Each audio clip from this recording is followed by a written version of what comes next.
여러분들은 어떤 자녀셨습니까? 한번 생각해 보시겠어요? 여러분들은 부모님에게 어떤 아들이셨고 또 어떤 딸이셨나요? 대부분의 부모님들은 그 자식들을 향한 바람이 딱 하나죠. 자식들이 잘 되는 겁니다. 그죠? 자녀들이 자신들의 삶보다 더 편안하게 살았으면 하는 게 부모님들의 마음이지 않습니까? 그래서 그런 마음으로 희생을 하면서 자식들의 뒷바라지를 그렇게 해줍니다. 근데 자식들은 잘 몰라요. 그런 부모님의 마음을 철이 좀 들고 나서야 알지 그 전에는 잘 몰라서 속을 좀 썩이는 그런 경향이 있습니다. 물론 저도 그랬지만요. 청개구리 자식처럼 그럴 때가 있습니다. 오늘 비유에 보면 아버지에게 두 아들이 있었는데 우리가 흔히 탕자의 비유라고 우리가 얘기를 하는데, 그러니까 집을 나간 둘째 아들만 탕자가 아니고 첫째 아들도 탕자라고 하는 것이죠. 차이점이 있다면 큰 아들은 아버지 옆에 있었다는 거고 둘째 아들은 아버지를 떠났다는 거, 이게 차이점입니다. 우리가 아는 대로 이 비유는 바리새인들과 서기관들 들으라고 예수님이 하신 거거든요. 그러니까 원래 주인공은 둘째 아들이 아니고 원래 주인공은 큰 아들이라고 할 수가 있습니다. 그러니까 소위 죄인들이라고 그 당시에 불리는 사람들은 탕자 둘째 아들처럼 아버지 곁을 떠났어도 이제 예수님의 말씀을 듣고 복음을 믿고 돌아오잖아요. 회개하고 돌아오니까 하나님께서 너그러이 용서해 주시는 모습을 이제 아버지의, 오늘 비유의 아버지의 모습으로 투영을 시켜서 보여주고 있는데, 그래서 그런 죄인들을 다 받아주시잖아요. 회개하고 돌아오면. 근데 아버지 옆에 딱 붙어 있었던 이 큰아들이 마치 바리새인들과 서기관들, 그 당시에 그런 모습이라고 하는 거죠. 그러니까 돌아온 동생, 그런 동생을 너그러이 받아준 아버지의 모습을 굉장히 못마땅해 했습니다. 그러니까 그 모습을, 너희들이 모습이 바로 큰아들과 같다, 그 모습을 꼬집고 있는 거죠. 그러니까 분명히 두 아들 중에 모험적이고 말 잘 듣는 아들은 큰아들입니다. 묵묵히 아버지 곁을 지켰잖아요. 그죠? 외국에 살아보니까 그러니까 부모님 곁을 지켜주는 것이 효자다, 효녀구나라는 생각이 더욱더 들게 됩니다. 그러니까 이 큰아들은 그 아버지 곁을 어쨌든 잘 지켜주고 있고, 반면에 둘째 아들은 소위 문제아라고 부를 수 있을 만큼 아버지에게 반항을 합니다. 그러니까 아버지가 돌아가셔야 받을 수 있는 유산을 달라고 해가지고 그 유산을 가지고 아버지 곁을 떠나죠. 근데 아버지는 그런 아들을 한시도 잊지 않아요. 집 떠나면 고생한다고 그 아들이 죽었는지 살았는지도 소식도 모르고, 그런데도 그 아들을 늘 기다리고 있습니다. 근데 이 아들은 안타깝게도 방탕한 생활을 하면서 모든 재산을 다 잃어버립니다. 그리고 자신의 행한 일을 다행히 반성하면서 아버지에게 다시 돌아오죠. 그러니까 거짓골로 아들이 돌아왔어요. 자기가 유산 달라고 해가지고 가지고 가서 그렇게 다 낭비해버리고 그런 모습으로 돌아왔는데, 보통의 아버지들의 모습은 어떨까요? 굉장히 미울 것 같지 않아요? 미워가지고 이놈의 자식 얼굴도 당분간은 안 볼 것 같고 내가 너 그럴 줄 알았어, 뭐 이렇게 이제 말할 것 같은데, 이 비유의 아버지는 그렇게 하지 않습니다. 그러니까 우리의 생각을 넘는 거죠. 아들이 돌아와서 너무너무 기뻐하는 거예요. 너무너무 감사해서 큰 잔치를 열어줍니다. 그러니까 둘째 아들은 아버지에게 혼이 날 각오로 지금 온 거잖아요. 내가 아들로 살지 않고 이제 종으로 살아도 됩니다라고 하는 이제 그런 각오를 가지고 그런 마음으로 회개하면서 이제 돌아왔는데, 아버지는 자신에게 가장 좋은 옷을 입혀주고 또 손에 가락지도 반지도 끼워주면서 너는 종이 아니다, 너는 내 아들이다, 이렇게 이제 다시 확인을 시켜주지 않습니까? 그러니까 여러분, 우리 신앙에서도 이런 경험이 있죠. 그렇죠? 자기 마음대로 조금 살아 보고 싶어가지고 잠시 교회를 떠나기도 하고 신앙을 떠나기도 합니다. 물론 시험에 들고 또 실족해서 떠나기도 하고 이제 그렇게 세상에서 방황을 하고 좀 헤매다가 또 힘들어지면 결국은 또 하나님 사랑이 그리워서 다시 돌아오게 되죠. 그러면 이 탕자에 나오는 비유에 나오는 아버지처럼 언제나 너그러이 또 용서해 주시는 받아주시는 그런 하나님의 품을 우리는 또 경험하게 되는 거죠.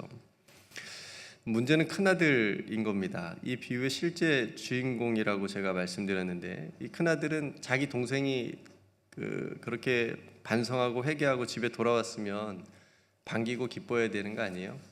물론 믿겠죠. 그죠? 아버지처럼 보통의 아버지의 마음처럼 미운 마음이 들겠지만 그래도 동생인데 근데 반응이 굉장히 이런 반응이었잖아요. 굉장히 동생에 대한 원망과 불평을 쏟아냅니다. 막 화를 내죠. 자신은 지금까지 아버지 곁을 떠난 적이 없고 지켜줬고 속썩인 적도 없고 시킨 일도 다 잘했는데 아버지가 자신에게 해준 것이 뭐가 있냐? 염소 새끼라도 잡아서 해준 적이 있냐? 뭐 이렇게 이제 항변을 하는 거죠. 앞에서도 말씀드렸지만 이 큰아들로 비유되는 당사자들인 이 바리새인들과 서기관들이 속으로 이 비유를 들으면서 뜨끔했을 거예요. 왜냐하면 자신들의 속마음이거든요. 그러니까 지금 그 죄인들이 예수님의 복음을 듣고 회개하고 돌아오는 것이 굉장히 못마땅한 거거든요. 그런 것들이 지금 들킨 거예요, 속마음이. 그러니까 죄인들과 세리들이 예수님을 믿는 것을 향해서 왠지 모르게 화가 나고 불편했던 겁니다. 그러니까 자신들도 큰아들처럼 마찬가지예요. 하나님을 지금까지 오랜 시간 동안 잘 믿고 왔다고 자부하고 있잖아요. 그죠? 신앙생활도 열심히 하고 율법도 잘 지키면서 누구보다도 그렇게 살아왔는데 지금 예수님과 함께 하고 있는 저 죄인들이 꼴 보기 싫은 거죠. 자신들보다 더 하나님의 자녀같이 보이고 자신들보다 더 자유로워 보이고 뭔가에 대해서 해방된 것처럼 보이는 그런 모습이 굉장히 못마땅한 거지요. 시기가 나고 질투가 나겠지요. 여러분 이 부분에서도 우리의 신앙의 모습도 한번 점검해 볼 수 있어요. 왜냐하면 우리들도 큰아들일 수도 있거든요. 그 몸은 교회를 떠나지 않고 하나님을 떠나지 않았다고 얘기하는데 마음이 떠날 수도 있잖아요. 마음이 떠나 있을 수도 있잖아요. 두 마음으로 섬기는 경우도 있지 않겠어요? 뭔가 보험 들어놓은 것처럼. 또 오랫동안 교회 다니는 분들이 가운데 새 가족들이 혹시 오면 아니면 또 다른 교회에서 이렇게 오게 되면 당연히 좋아해야 되죠. 그죠? 좋아해야 되잖아요. 아, 우리 교회 새로운 분들이 왔다. 근데 그렇지 않을 수도 있지 않을까요? 새 가족분들이 아니면 또 새로 오신 분들이 더 교회에서 주목을 받고 이전에는 몇십 년 동안 자신들이 이렇게 주도를 하고 주목받고 뭐 이랬었는데 이제 그분들이 더 그렇게 환영받고 또 그분들이 또 더 어떤 은사가 있어서 그런 은사들을 통해서 더 활동적인 모습을 보면 시기가 나고 질투가 나는 수도 있지 않을까요? 그럴 분은 한 사람도 없겠지만 만약에 그런 마음이 조금이라도 든다면 큰아들과 같은 마음인 거죠. 큰아들과 같은 그런 속마음인 거죠. 근데 그렇게 자신을 원망하는 큰아들에게 아버지가 너무나도 감동적인 말을 해줍니다. 저는 이 비유에서 뭐 둘째 아들이 회개하고 돌아온 것도 너무너무 이 감동이 있지만 지금 이 큰아들에게 아버지가 해준 이 말이 너무너무 좋아요. 저는 이 비유에서 이 부분이 가장 좋습니다. 뭐라고 말씀하시죠? 얘야, 너는 항상 나와 함께 있으니 내 것이 다 네 것이지 않냐. 이 말씀이 너무너무 좋습니다. 이것을 큰아들이 몰랐던 거잖아요. 이 아버지의 말이 큰아들이 가지고 있었으면 하는 아버지의 마음이에요. 여러분 이것이 우리를 향한 하나님 아버지의 동일한 마음이세요. 저 여러분들에게도 주시는 말씀입니다. 그런데 큰아들은 한 번도 아버지의 것이 자기 것이라고 생각하지 않았을 거예요. 그러니까 따로 분리해서 생각하면서 그렇게 원망한 거겠죠. 아버지 곁을 잘 지키면 언젠가는, 이제 물론 아버지가 돌아가셔야 되겠지만 언젠가는 자신의 유산을 받을 거라고만 생각했지, 지금 아버지와 자신이 함께 있는 것이 얼마나 큰 복인지, 그리고 아버지의 유산을 지금 자신의 것이 나중에 되어야만 누릴 수 있는 것이 아니고 지금 아버지의 것이 다 자신이 누릴 수 있다라고 하는 것이 얼마나 큰 은총인 건지, 그걸 몰랐던 거죠. 여기서도 우리들의 신앙의 모습을 한번 점검해 볼 수 있죠. 그러니까 우리가 가진 신앙의 소망은 지금 여기서입니다. 지금 여기서 하나님과 함께 동행하는 것이 가장 큰 복이고 은총이라고 하는 거죠. 이걸 우리가 깨달으면 큰아들과 같은 마음을 조금 지울 수 있고 그 마음에서 해방될 수 있는 거죠. 지금 여기서 하나님과 함께 하나님의 나라를 살아가는 것이 너무너무나 큰 은총이다라고 하는 사실을 저와 여러분들이 깨닫기를 주님의 이름으로 축복합니다.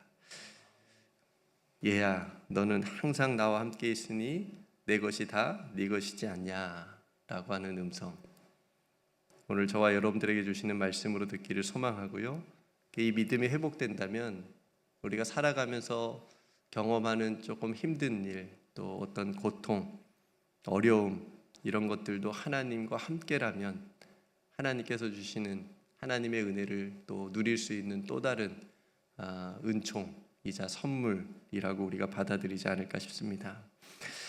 오늘 이 비유는 너그러이 돌아온 둘째 아들을 너그럽게 용서해 주시고 받아주시는 아버지의 어떤 인자한 모습, 사랑, 또 반면에 아버지에 대해서 잘못된 생각과 선입견을 가지고 있었던, 철없는 생각을 가지고 있었던 큰아들의 모습, 바리새인들과 서기관들처럼요.